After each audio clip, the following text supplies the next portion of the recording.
hanging out here inside the Exposition Center. You guys are getting this on Thursday. Tomorrow at about this time, things are going to be getting real busy in here as the indoor race is back. TQ midgets, slingshots, and of course cage karts all taking on the temporary track inside this building. One of the guys who's excited to be here for a couple different reasons is Scott Kreutter. He finished 4th and 5th in the 2 indoor races from the fall, and he is hoping for an even better run coming up this weekend. He is also the owner, right? Yes. Of IndyKart Raceway in Rochester. We'll talk a little about that first. First of all, how you been? I haven't seen you in forever. How are you? Good. Last year didn't do as much racing as I normally do. I was focusing on the business, getting that going. But excited that the indoor stuff was able to go this year, and we've been having a blast. Sounds like our finishes are pretty good. Yeah, we've been struggling a little bit in time trials, just figuring out now that there's no tire prep. We've been putting sticker tires on, and we just had to figure that out. But I think we got it figured out now because we've been time trialing horrible, which has been putting me in the back. And we haven't had good luck at the beginning, but our features have been strong. The car's been really good in the main events, which is where it counts. So hopefully we can time trial good, get ourselves into the top 12, and have a better shot of not having to come from the back to the front. So with no tire prep, the stickers are the way to go early for time trials, or maybe even you got to do a little more grinding. You got to, Okay. yeah. We just weren't being aggressive enough on. I just felt like when I would go out, my tires felt like they came out of a freezer, and I wasn't really sticking to the track. So I think we got it figured out. It's just we had to go about things a little different. Okay, and you were at this race 2 years ago, right? Yeah, yep. Actually longer than that. It was now, 3 years right? ago. Yeah, 3 years ago we were here. I think we were third quick overall in time trials. We won our heat race, and then I think we actually blew up on Friday, but we had brake issues. We actually just had converted the car from Trey, who owns the car. They converted it from a 13-inch wheel car to a 10-inch wheel car, and it was fast. We just didn't have the brake set up quite right yet. And we had brake issues, and we had a motor problem. So we had to change the motor Friday, so we missed the A-main. And then on Saturday, we ran good early, got into the feature. I think we started maybe 5th or 6th, and we ended up having brake issues and didn't finish. So we got that all figured out now, so I'm really excited to be back here. Are all these tracks somewhat different? Like, is this track different than the other locations that we've been to? So it really depends on the surface and how the Coke syrup adheres to it. Allentown, the bottom lane really wasn't there. The outside was the place to be. So on restarts, when I was on the outside, we could make some good moves, pass some cars.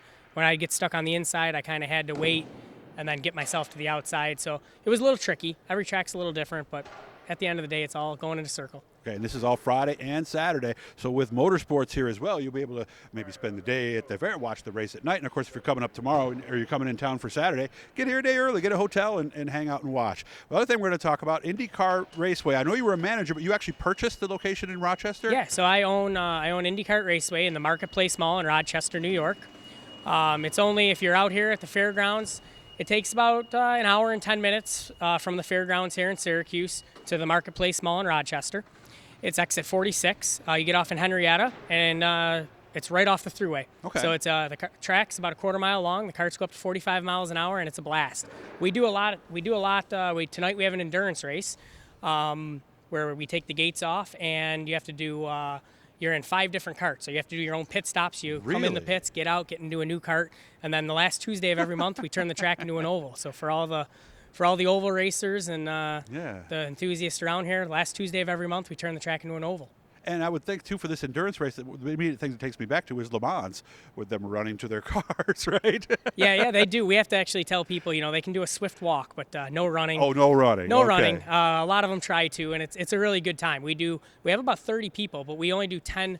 Well, we cut it off at 30. We do 10 carts on the track at a time. So with 3 full endurance races, it takes us pretty late. So we cut it off at 30, and we usually sell out. Okay. How long does it take before the batteries run out on these cars? So they're in their prime in the 14 lap range.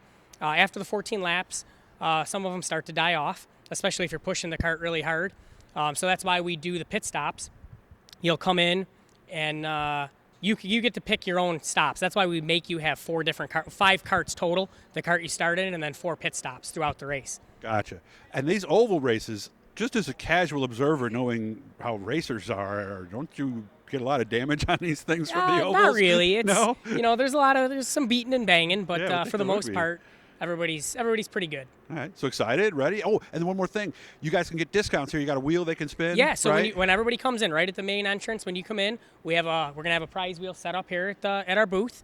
You can win a free race, a 50% off, a $10 off, $5 off, and we have a bunch of stuff for the kids too. We got it'll be a blast. So stop down to the IndyKart Raceway booth.